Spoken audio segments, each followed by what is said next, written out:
तेथील आसने करण्यापूर्वी त्याचे पूरक हालचाल बघणार आहोत. त्यालाच आपण वॉर्मअप म्हटलं जातं. स्टार्ट.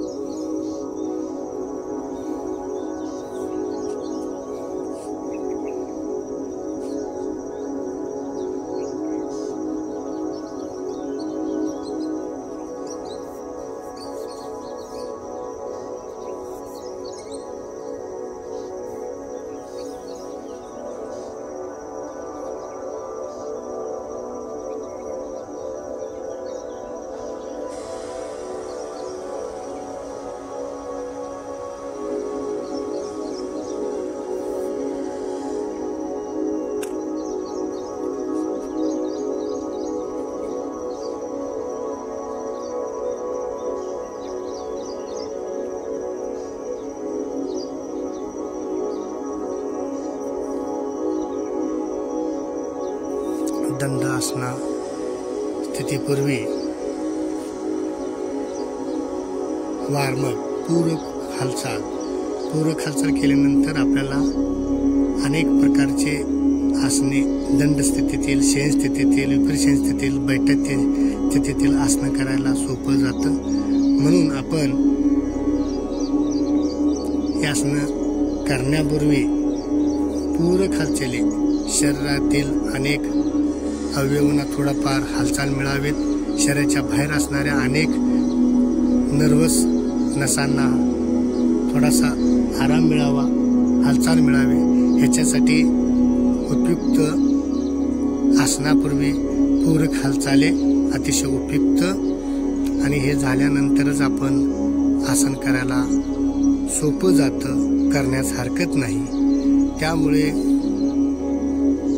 सुरुवातीला दंड स्थितीतील सर्व पूरक हालचाली व सूक्ष्म व्यायाम, सूक्ष्म हालचाली वॉर्मअप झाल्यानंतरच आपण योगाभ्यास व आसने व प्राणायाम करायला हरकत नाही.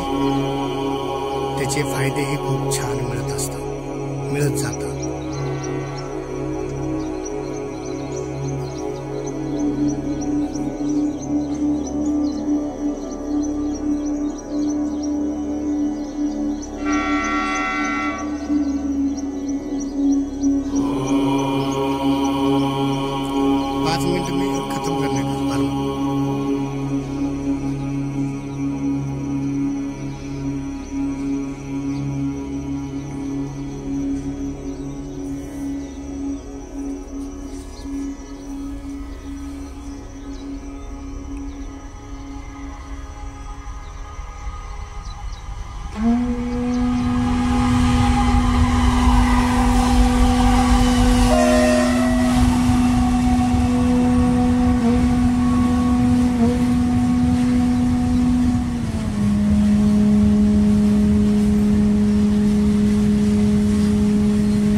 कोणताही स्थितीतील आसन करण्यापूर्वी आपल्याला सूक्ष्म व्यायाम व पूरक हालचाली, त्यालाच आपण वॉर्मअप म्हटलं जातं. आपली बॉडी थोडंसं वॉर्म म्हणजेच थोडंसं गरम करणं गरजेचं आहे.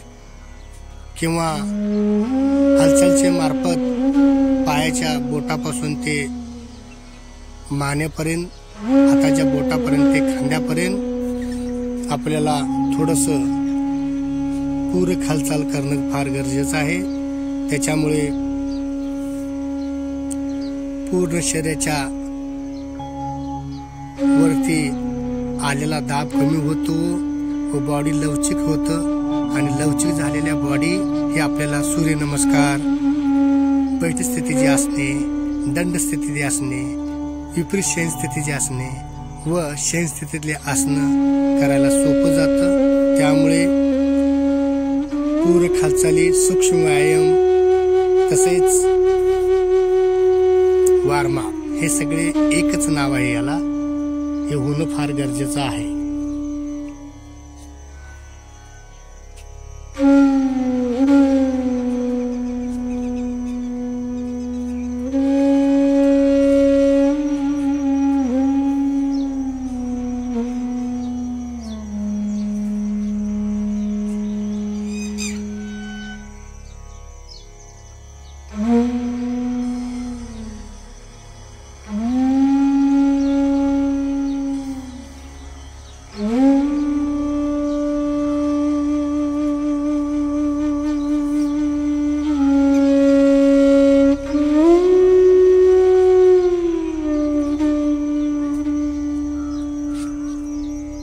रिवर्स.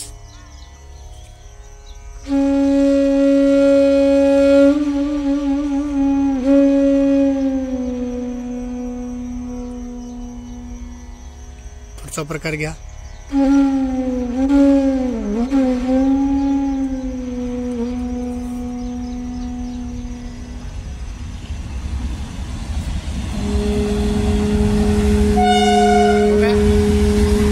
एक आसन आहे, आसनचं नाव आहे नौकासन. विपरीत शयन स्थितीतलं आसन आहे. सर्वसामान्यपणे नौका ही दोन्ही बाजूला निमुळती व अरुंद असते. या आसनात शरीराची स्थिती अशा नौकेप्रमाणे होत असते, म्हणून याला नौकासन म्हटले आहे. पाण्यात तरंगण्याच्या नौकेच्या गुणधर्माशी या आसनाचा काही संबंध नाही. हे आसन 3 अंकामध्ये घ्यायचं, 3 अंकामध्ये सोडायचं आहे. ह्याचे कालावधी सरावाने हळूहळू वाढवायचे आहेत. कालावधी स्थिर नाही आहे. आवर्तीने वाढवत हे आसन पूर्ण करायचं आहे. ह्या आसनाचे शरीरांतर्गत परिणाम व फायदे. धनुरासन व नौकासन यात बरेच साम्य आहे. मात्र धनुरासनात दोन्ही पाय हाताने पाय पकडलेले असल्याने शरीर वर उचलण्यास मदत होते व त्याचा बराच ताण हाताचे व पायांचे स्नायूवर येतो. तशी या आसनात होत नाही. उलट हात, खांदे, मांड्या व पाय स्वतंत्रपणे वर उचलले जातात. त्यामुळे ते कमी उचलले गेले तरी ताण जास्त येतो व हा ताण आसन स्थिर ठेवल्यानंतर अधिक प्रमाणात आंतरिंद्रियापर्यंत पोहोचवतो व त्याची कार्यक्षमता वाढण्यास मदत होते.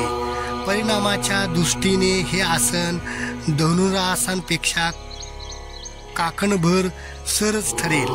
पाठीच्या स्नायूंची कार्यक्षमता वाढण्यास व पचनाच्या तक्रारीवर हे आसन उपयुक्त ठरते. विशेष दक्षता. ह्या आधीच्या आसनात सांगितलेले सर्व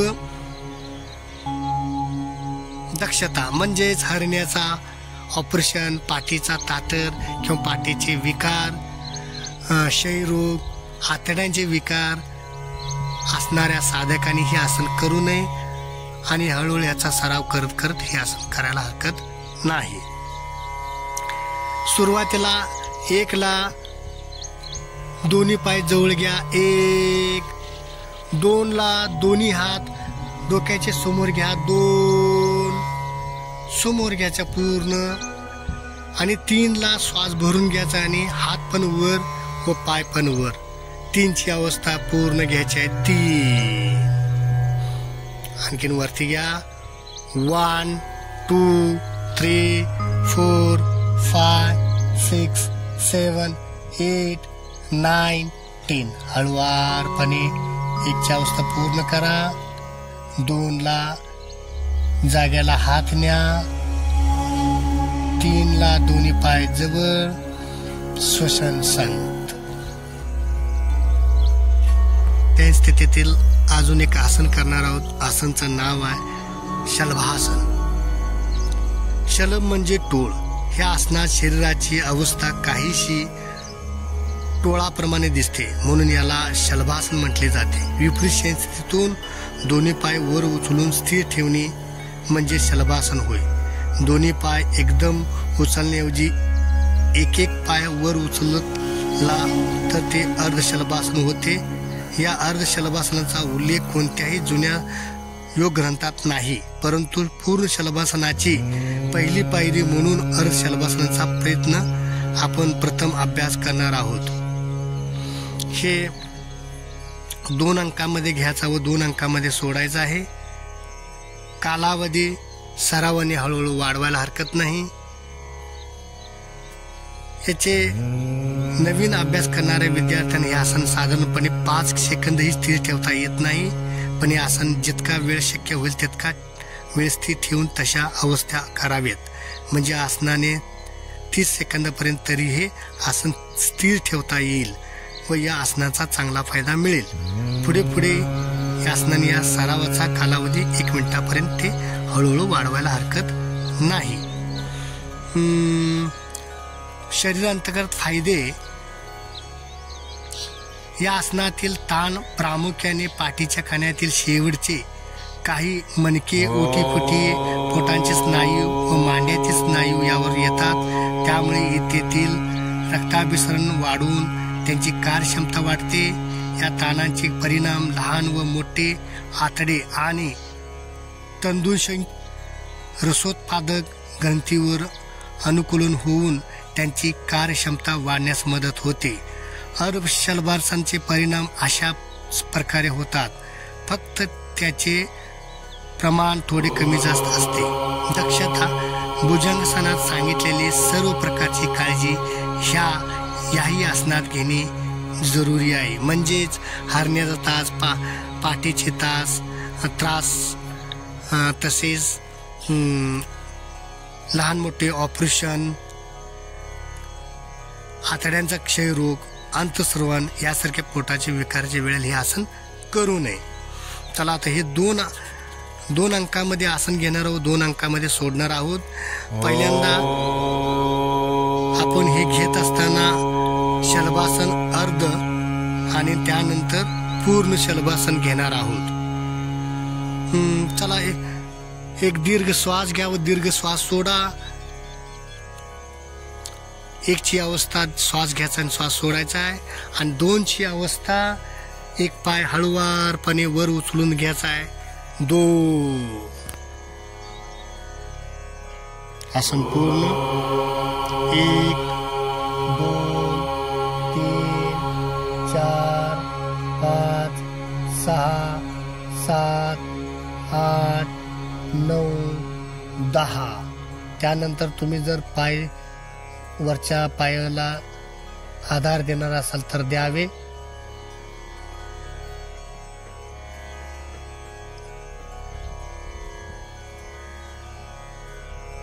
जसे की आपण 3 अंकामध्ये घेणार आहेत त्या 3 अंकाप्रमाणे सोडायचं आहे. 1 2 अंकामध्येच घेतलो होतो आपण.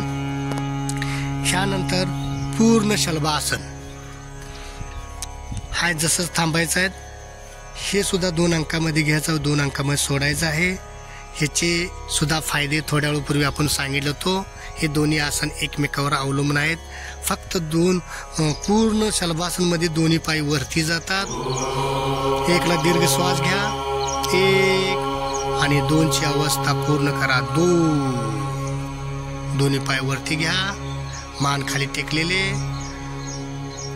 1 2 3 4 5 6 7 8 9 10. हळुवारपणे पाय खाली घ्या. 1 श्वास सोडा व श्वास घ्या. 2 आसन पूर्ण. आसन घेणार आहोत विपरीत शयनस्थितीतील आसन, वक्रहस्त भुजंगासन. भुजंगासनाची ही एक प्रगत अवस्था आहे. सरलहस्त भुजंगासनापेक्षा ही अवस्था थोडी अधिक कठीण आहे, पण अधिक फायदा देणारी आहे. सरलहस्त भुजंगासन स्थिरपणे करता येऊ लागल्यानंतर ह्या आसनाचा अभ्यास करण्यास हरकत नाही. हे आपले शरीर एक प्रकारचा भुजंगासारखं दिसत असल्यामुळे भुजंगासन असे नाव देण्यात आलेले आहे. ह्यामध्ये 3 अंकामध्ये घ्यायचं व 3 अंकामध्ये सोडायचं आहे. कालावधी सलहस्त भुजंगासनाचा चांगला सराव झाल्यानंतर त्याप्रमाणे याचा अभ्यास करायचा हरकत नाही. सरलहस्त भुजंगासनात वर्णन केलेल्या टप्प्यानुसार वक्रहस्त भुजंगासनाचा कालावधी पाळावा. शरीरांतर्गत परिणाम ह्या सर्व गोष्टी जी काय सरलहस्त भुजंगासनामध्ये सांगितलेले आहे. आसनाचा संबंध प्रामुख्याने पाठीच्या कण्याशी, पोटाच्या स्नायूशी, आपल्या दैनंदिन हालचालीच्या पाठीच्या कण्याची हालचाल पुढे वाकवण्याकरिता, मागे वाकवण्याकरिता प्रयत्नपूर्वक केली जाते. पोटे स्नायू ताणले जातात. तसेच ह्या ताण आतील पंचेंद्रियावर चांगले परिणाम करतात. पाठीच्या कण्याची मागे वाकण्याची हालचाल झाल्याने ते स्नायू अंकुंचन व प्रसरण पावतात. अधिक लवचिक बनविला जातो. पाठीच्या काही विकारावर हे आसन उपयुक्त ठरते. तसेच स्नायूमधील रक्ताभिसरण सुधारते व ते अधिक कार्यक्षम होतात. भोजनानंतर होणाऱ्या आध्यामनाच्या त्रासातून मुक्तता मिळण्यास मदत होतो. दक्षता, पाठीच्या कण्याचे विकार, हार्निया, आतड्यांचा क्षयरोग, अंतस्रवण यासारखे पोटाचे विकार असणाऱ्यांनी या आसनाचा अभ्यास करू नये. तसेच ज्यांचा पाठीचा कणा ताठर आहे त्यांनी हे आसन हळूहळू सावकाश करायला हरकत नाही. आता आपण आसन घेणार आहोत. आसनाला 3 अंकामध्ये घ्यायचा, 3 अंकामध्ये सोडायचा आहे. 1 ला दोन्ही पाय जवळ घ्या, 1. 2 ला छाती जवळ दोन्ही हात घ्या, 2. आणि 3 ला श्वास घेत फक्त नाभीपर्यंत बॉडी वर उचलायचं आहे, शरीर वर उचलायचं आहे, 3. वक्रहस्त भुजंगासन अतिशय उपयुक्त आसन.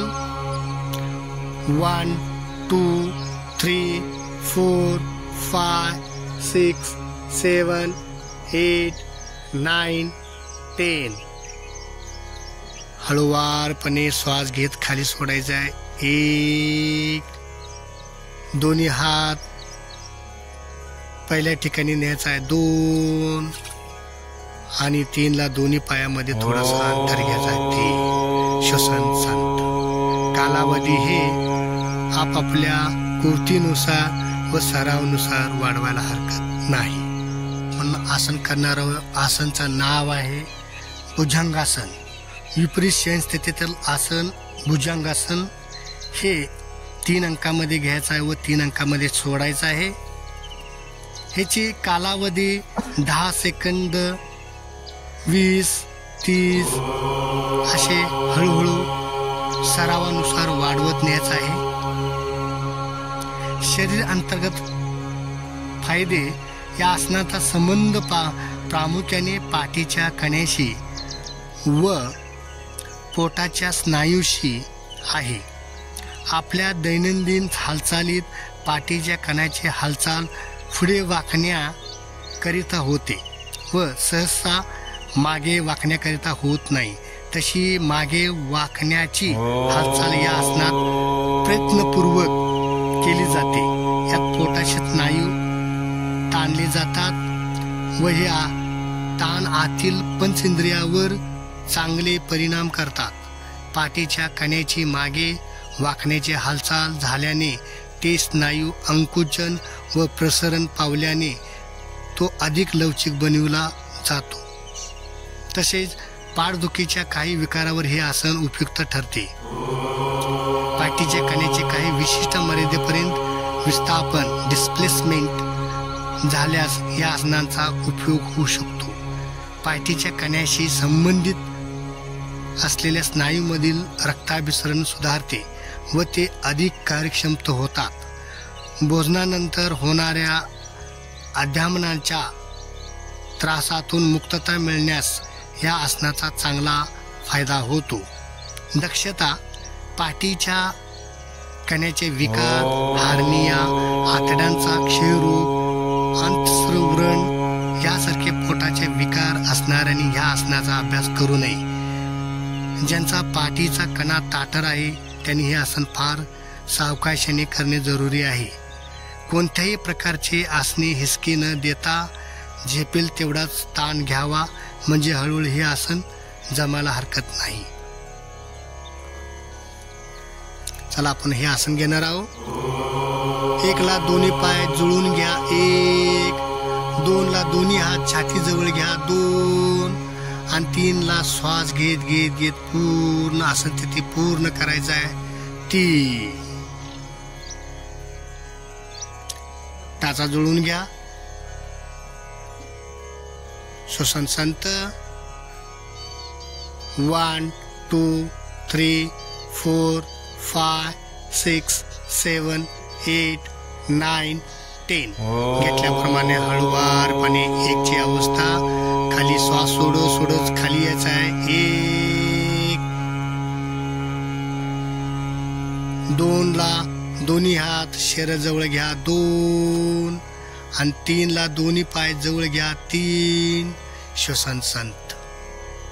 आसन पूर्ण. त्या स्थितीतील यानंतर एक आसन आहे. आसनचं नाव आहे धनुरासन. या आसनात शरीराची अवस्था धनुष्याप्रमाणे होते, म्हणून याला धनुरासन म्हटलेले आहे. प्रत्यंता ताणलेले धनुष्य ज्याप्रमाणे पूर्णपणे ताणत असते, त्याप्रमाणे या आसनात संपूर्ण शरीर ताणत असते. हे आसन आपण 3 अंकामध्ये घेणार आहोत व 3 अंकामध्ये सोडणार आहोत. कालावधी प्रारंभी सुमारे 5 सेकंदच हे आसन स्थिर ठेवता आले तरी पुरे.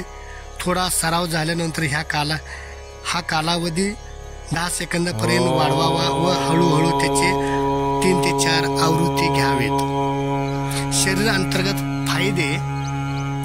भुजंगासनात विशेषतः पाठीच्या कण्याचा वरच्या मणक्यांना ताण मिळतो व शलभासनात खालच्या मणक्यांना ताण मिळतो. धनुरासनात मात्र या दोन्ही आसनांचे एकत्रीकरण असल्याने सर्व मणक्यांना ताण दिला जातो.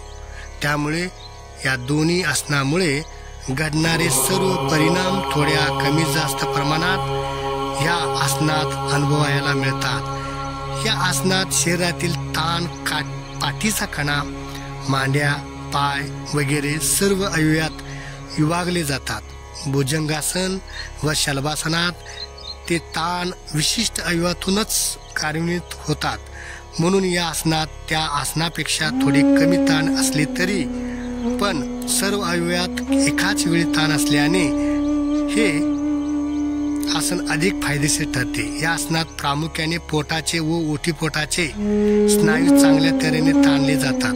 संपूर्ण शरीराचे वजन पोटाच्या स्नायूवर आल्याने तेथून तो दाब पोटातील इंद्रियापर्यंत पोचविला जातो व पाचक रस निर्माण करणाऱ्या ग्रंथी, यकृत, स्वादुपिंड वगैरेवर या दाबांचा अनुकूल परिणाम होऊन त्यांची कार्यक्षमता वाढण्याला मदत होते.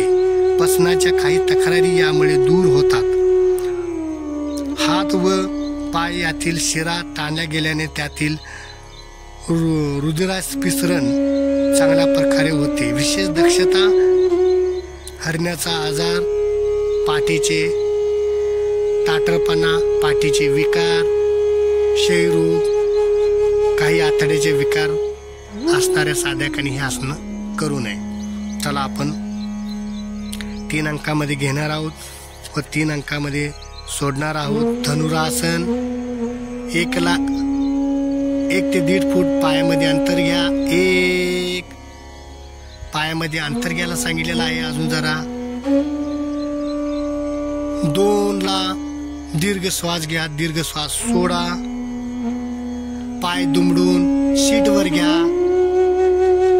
आणि 3 ला दोन्ही हाताने दोन्ही पायाचे अंगठे किंवा घोटा पकडा आणि दीर्घ श्वास घेत घेत 3 ची अवस्था पूर्ण करा. 3 1 2 3 4 5 6 7 8 9 10 घेतल्याप्रमाणे हळूवार 1 ला पाय शीटवर घ्यायचा आहे, मान खाली घ्यायचा आहे, पाठ छाती खाली घ्यायचा. 1 हा सोडायचा आहे. 2ला दोन्ही हात जाग्या ठिकाणी घ्या आणि 3ला पाय जाग्या ठिकाणी घ्या. श्वास श्वसन, श्वास घ्यावा, श्वास सोडा. आता ही जी काय भुजंगासन केलं होते ही अलीकडे स्थिती होते. हळूहळूचा सराव केल्यानंतर पायाची अंगठी धरून ते हळूहळू आदर स्थितीकडे गेले जातो. विश्रांतीचे आसन. दीर्घ श्वास घ्या, दीर्घ श्वास सोडा. थांबा. त्यानंतर एक आसन करणार आहे. आसनचं नाव आहे विपरीत स्थितीतील आसन. हे आपण विपरीत स्थितीतलं आसन म्हणजे पोटावरील जे का आपण आसन केलं होतो ते आसन करते वेळी शरीराच्या आत व शरीराच्या बाहेर एक प्रकारचा दाब व ताण आला होता. तो कमी करून घेण्यासाठी विपरीत स्थिती आसन, विश्रांतीचे आसन. तसेच थोड्या वेळापूर्वी आपण पोटावरील आसन करत असताना अनेक प्रकारचे बेंडिंग झाले होते.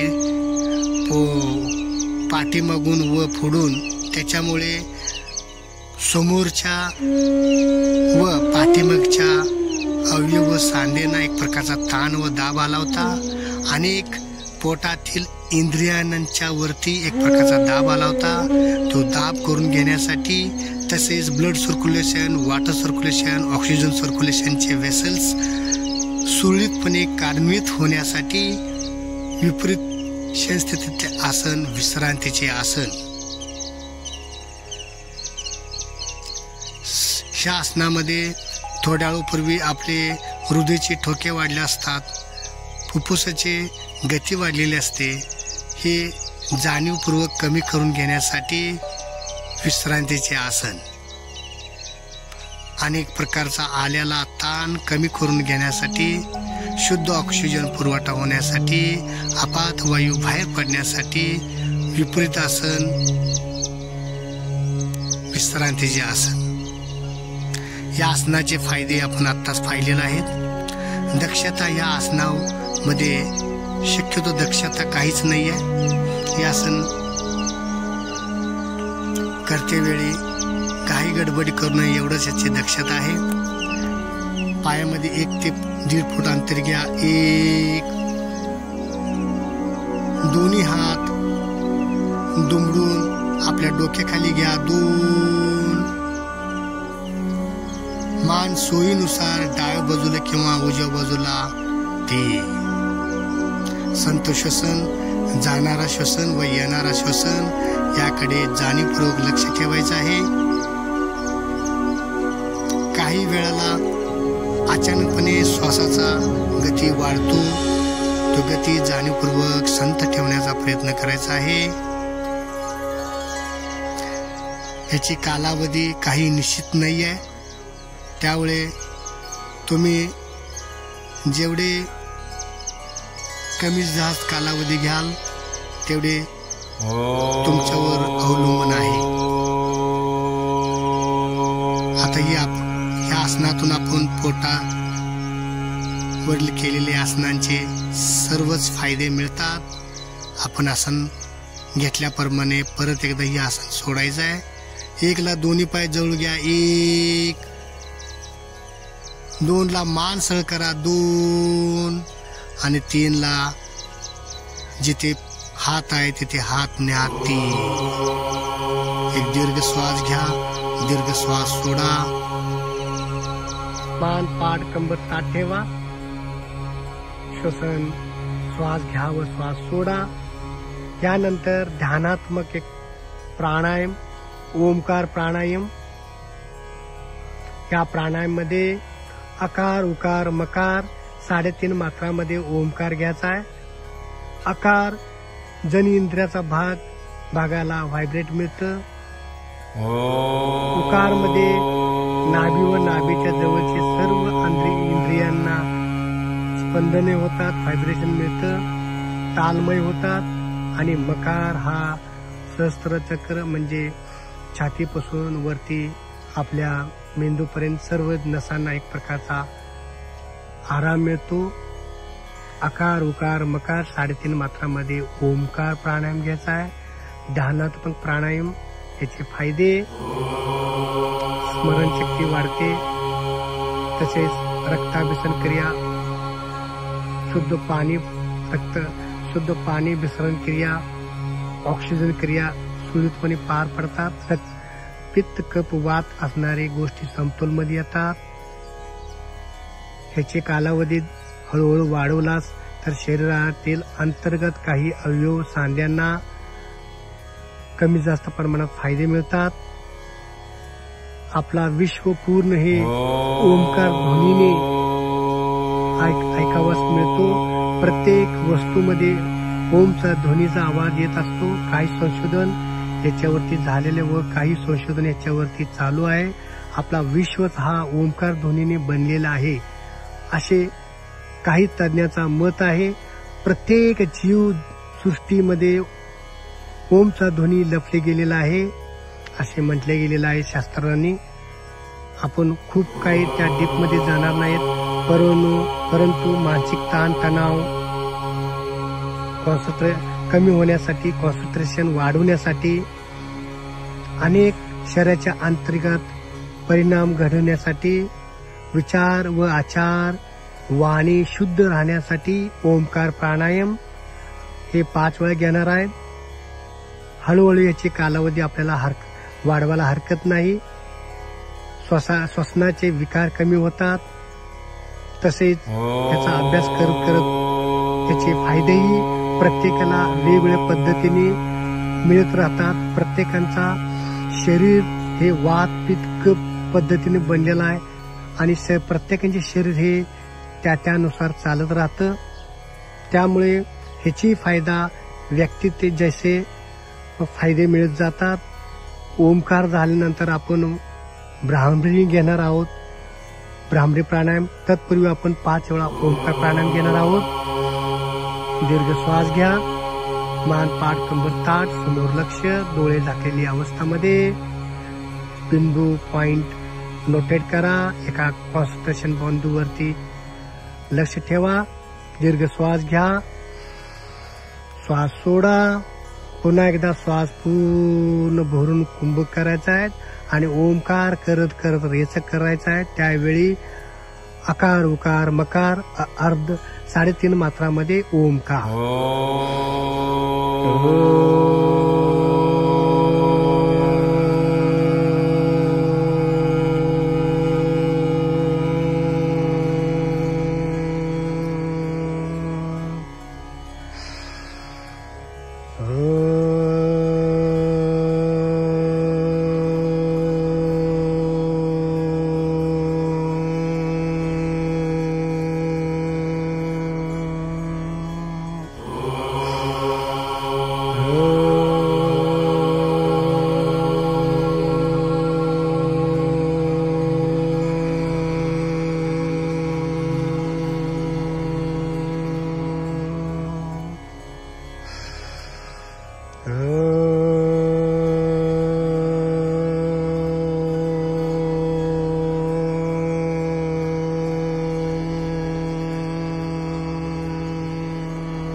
शांती शांती शांती. यानंतर आपण ब्राह्मरी प्राणायाम घशातून नरभुंग्याप्रमाणे आवाज काढत काढत पूर्ण शरीराच्या आत व शरीराच्या बाहेर कंपन निर्माण करायचे आहेत. ह्याचे फायदे जसे आपण थोड्या वेळापूर्वी ओंकार प्राणायाम मध्ये सांगितलेले आहे त्या ओंकार प्रमाणेच फायदे मिळतात, थोडेसे जास्तच मिळतात. ह्याचाही आपण अभ्यास करणार आहोत. दीर्घ श्वास घ्या, दीर्घ श्वास सोडा. पुन्हा एकदा श्वास घेऊन ओंकार प्राणायाम, ब्राह्मरी प्राणायाम.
शांति शांति शांति मान पाठ कंबर